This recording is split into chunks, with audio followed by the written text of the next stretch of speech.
Hi everyone, this video is about dealing with negative people, and I'm going to give you several tools to deal with negative people throughout your life. First of all, no person is really a negative person. If you think about any human that you know, there are a number of behaviors that you see from that person. There are times and places when they are doing better and they're happy, and there are times and places that they are more negative. Some people obviously are more negative than other people, but everybody has fluctuations in their behavior. And that is what I want to focus on, is that you have the power to attract to yourself times and places where you can interact with anyone where it's going to go better than it would have gone had you not focused on this positive aspect or this positive meeting with this other person. In other words, if you've already decided that this person is negative and this situation is not going to go well, guess what? It's not going to go well. You have created that situation. You haven't created that person. You're not responsible for that person's behavior ever, but you are responsible for connecting with that person at that time. If you have a different energy, you can connect with that person at a different time. So someone asked me, if there is a difficult situation coming up, can you change that situation? And the answer, of course, is yes. Anything that hasn't happened yet can be changed. Because if it hasn't happened yet, you really don't have to change it. You just have to focus on what you do want to create. The question is, and this is important, how much energy have you already put into creating this event going a certain way? And how much time and energy do you have to change that? For instance, let's say every year you go to your Christmas office party for the last 15 years, and every year you've hated it, and you've been incredibly bored out your mind and talked to negative people the whole time. If you've been developing that energy for 15 years and you're absolutely sure the next office party is going to be horrible, then the chances are it is going to be horrible unless you change your energy about that event. And the same is true about people. If you have a person, let's say you go shopping with them every whatever, and you've decided that that event is not going to go well, that person is going to be like this, and this, then that is what is going to happen. So you have power over what comes into your life. You always do. And it's not so much about trying to force people to change differently. What it is about when you're interacting with negative people, it's about trying to change your expectations, your beliefs, and your hopes and dreams about what could happen. And so that happens by changing your perception of that person. So before you go to this event with this person, or before you talk to this person on the phone, write down things that you love about this person, and write down moments that you've had with them that have been really fun.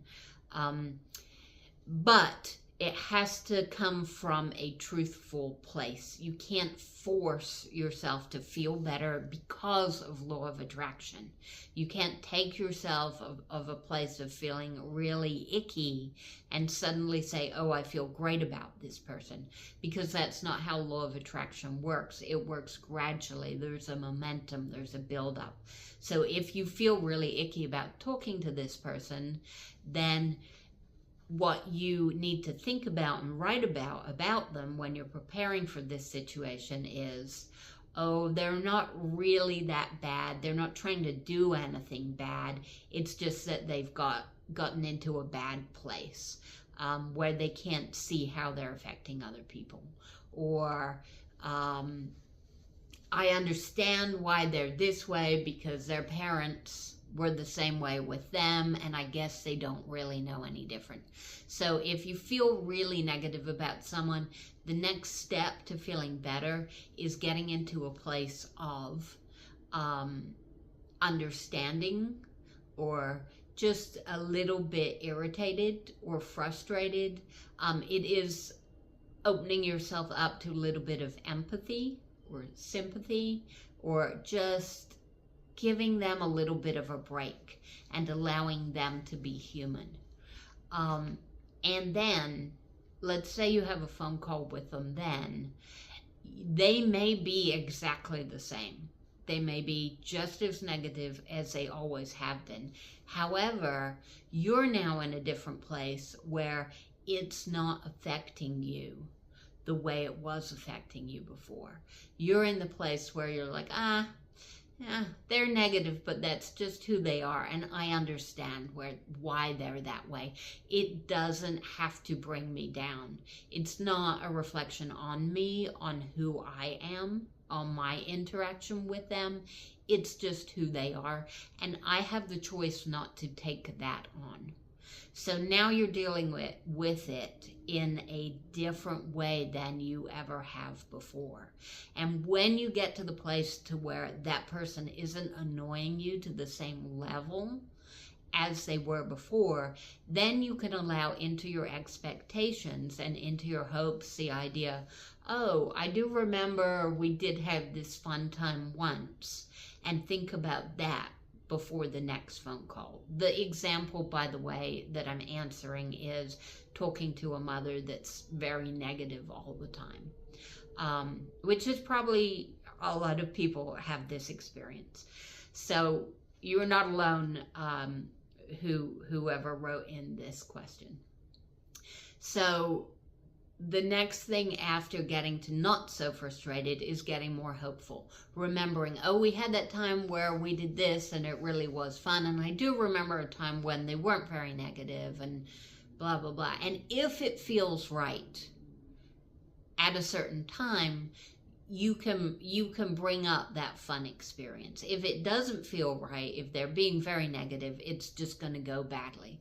But the more that you think about those kinds of things and slowly build up that momentum, the more that person will respond to you, or they will think about calling you and something else will come up, or someone else will call them when they're feeling really negative. Something will happen that, because your energy doesn't match their energy, because you're expecting good things and expecting the conversation to go well, if they're in a really bad place, something will happen that they cannot call you because your energies will not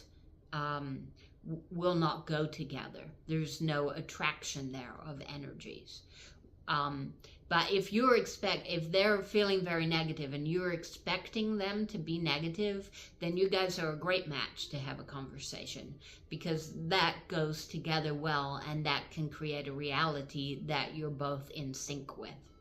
So changing your expectations slowly over time and making that change real and not forcing it will allow that person to show a different side of themselves to you.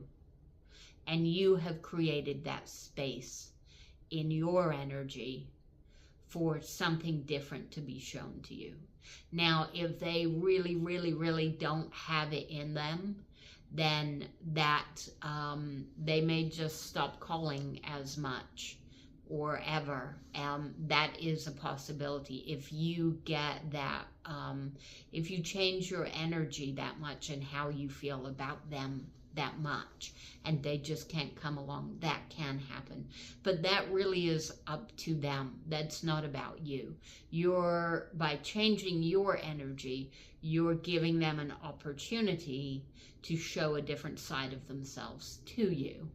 And you need to focus on what you're doing, because that's all you have control of, not what they're doing.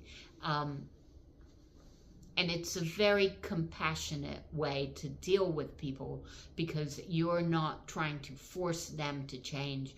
You're working on your own stuff.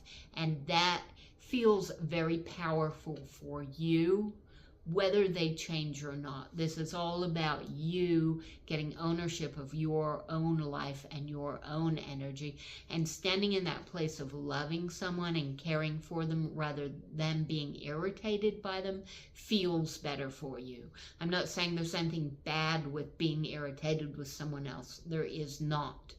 But it just is more of an authentic place that connects with your inner being if you can get to the place where their behaviors don't bother you the way that they used to. Okay, that's all for now. If you like these videos, go ahead and comment, like, and subscribe. Thanks all for being here.